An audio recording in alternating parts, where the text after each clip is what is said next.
I'll never forget the weight of that silence, the kind that crushes your chest before the storm breaks.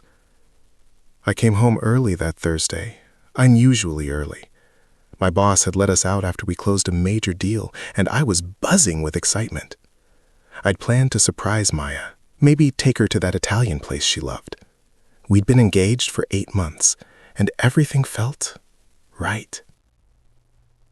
But when I opened the front door, the world I knew shattered into 1,000 irreparable pieces. There they were. Maya and Ethan. My fiancé. My younger brother. On my couch. In my apartment. Tangled together like they'd done this 100 times before. I didn't scream. Not at first. My body went cold, frozen in the doorway like I'd walked into the wrong dimension. For a surreal moment, I thought maybe I was hallucinating, stress-induced psychosis. Anything but the truth. But then, Ethan's eyes met mine. Guilt, panic, and something worse. Resignation. He didn't even try to scramble away. He just stopped. Like he'd been caught doing something mildly inconvenient, not destroying his brother's entire life. Maya pushed him off, her face flushed, mascara smudged. But she didn't cry. Not yet. "Ryan," she started. I snapped. I lunged forward, grabbed Ethan by his collar, and yanked him off the couch so hard he stumbled backward into the coffee table. My fist was already clenched, shaking, ready to connect with his jaw. Every ounce of rage I'd ever suppressed came flooding to the surface. "Ryan, stop!" Maya screamed, throwing herself between us. "Get off me!" I shoved her away, not hard, but enough to break free. "Please," her voice cracked. "Please, just listen." "Listen? Listen?" My voice didn't sound like my own. It was guttural, raw. "You want me to listen while you screw like brother in my house?" Ethan finally spoke, his voice shaking. "Ryan, man, Don't you dare say my name." I pointed at him, my hand trembling. "You don't get to call me that anymore." Maya started crying then, real, ugly sobs. But I felt nothing. No sympathy, no softness. Just a black, bottomless void opening up inside me. "We didn't mean for this to happen," she whispered. I laughed. It was bitter and hollow. "You didn't mean for it to happen? How long?" Silence. "How long?"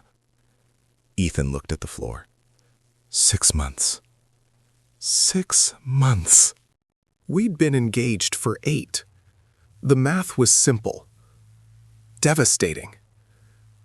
"We've been trying to find the right time to tell you," Maya continued, wiping her eyes.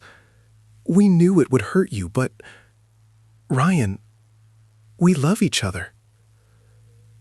Those 4 words hit me harder than any punch ever could. We love each other. Not, "It was a mistake." Not, "We're sorry." Not even an attempt at remorse.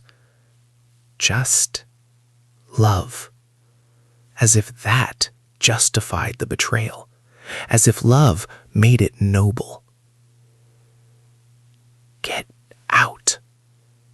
My voice was barely above a whisper now. "Ryan!" "Get out!" I roared. "Both of you, now! I never want to see either of you again." Maya reached for me, but I stepped back like she was radioactive. "I'm keeping the ring," I said coldly. "Consider it kingment for the hell you just put me through." Ethan finally moved, grabbing his jacket. He paused at the door, glancing back with something that might have been regret. "I'm sorry, man. I really... Save it. They left. And I collapsed. I told my parents that night. Mom cried. Dad went silent. The dangerous kind of silent. He called Ethan immediately, and I could hear him shouting through the phone from across the room. Words like disgraceful, betrayal, and dead to me echoed in the house. For a brief moment, I felt vindicated, supported. My parents were on my side. That had to count for something. But as weeks turned into months, something shifted. Ethan and Maya didn't break up. They went public. It started small. A tagged Instagram story here, a vague Facebook post there. Then came the photos, professional ones, the kind couples take when they're declaring their love to the world. One post, in particular, gutted me. They were on a beach. Sunset, glowing behind them. Maya was laughing, her head tilted back, Ethan's arms wrapped around her waist. The caption read, "Found my forever." The location tag, Turks and Caicos. The same place I'd proposed to her. I stared at my phone screen until my vision blurred.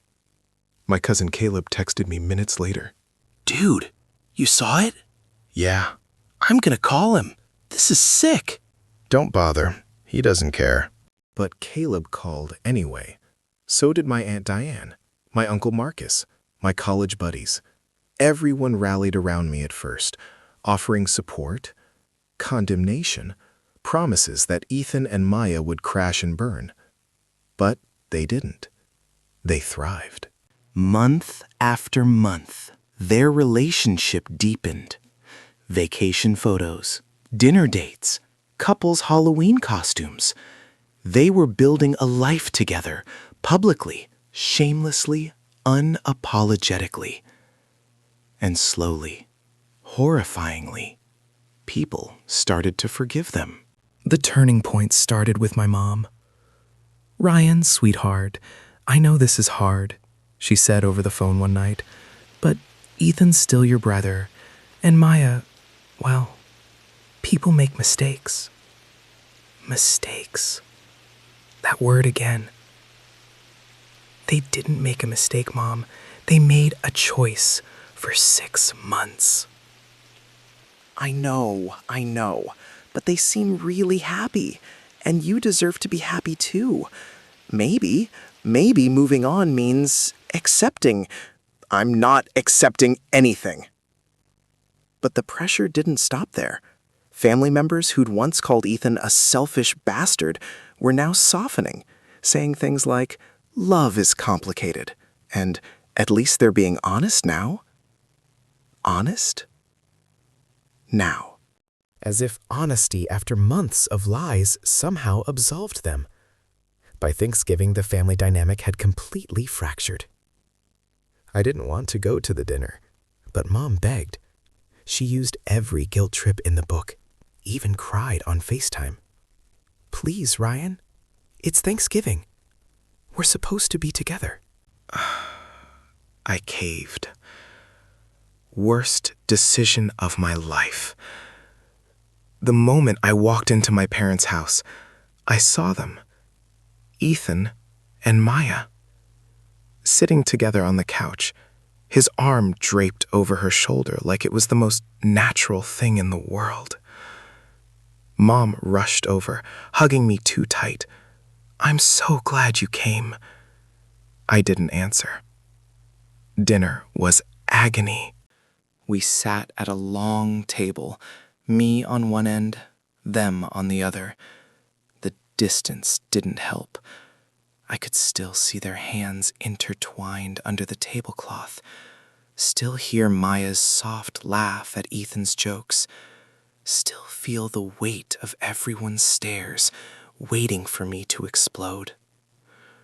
"So, Ryan," Uncle Marcus said, clearly trying to break the tension, "how's work been?" "Busy."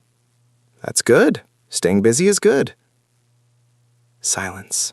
Mom chimed in, her voice too bright. Maya's been doing amazing at her new job. She just got promoted. I gripped my fork so hard my knuckles went white.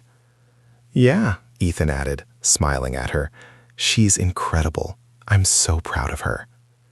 That's when I snapped. Can we not do this?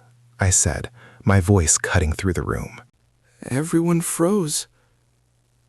Do what? Mom asked carefully.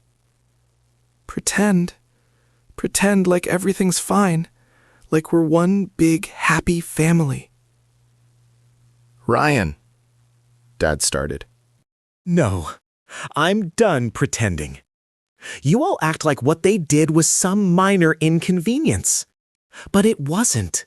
They destroyed me. And now I'm supposed to sit here and smile while you congratulate them? Maya's eyes filled with tears. Ryan, we never wanted to hurt you. But you did! I slammed my hand on the table, making the dishes rattle. You did hurt me every single day. And now you want me to just, what, move on? Be happy for you?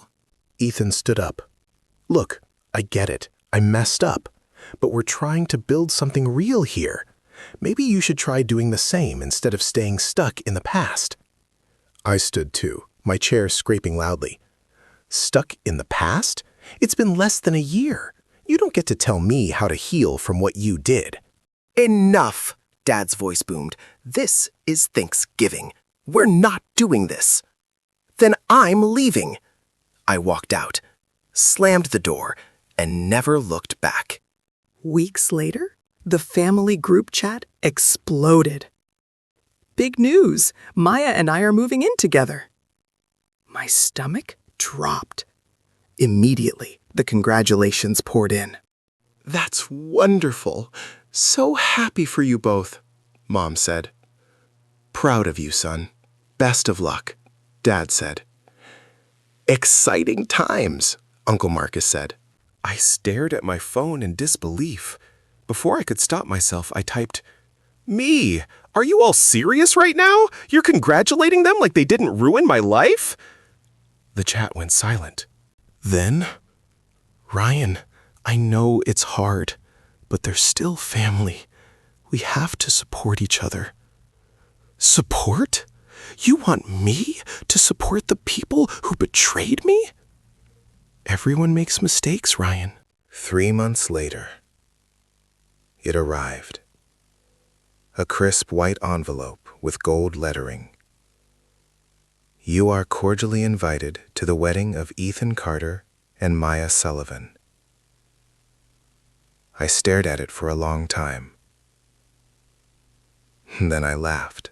A mistake is forgetting someone's birthday, not screwing your brother's fiancé for 6 months. The argument escalated, messages flying, people taking sides. Most of them defended Ethan and Maya. I left the chat, blocked everyone. I was done.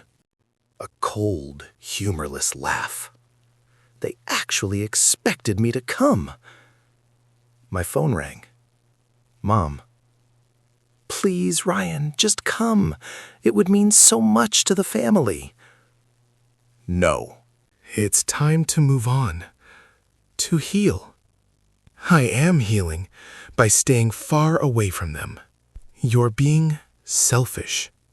That word, selfish. I hung up. I didn't go to the wedding. On the day they got married, I sat alone in my apartment, staring at the ceiling, wondering how my life had become this. I rebuilt. Slowly, painfully, but I did it.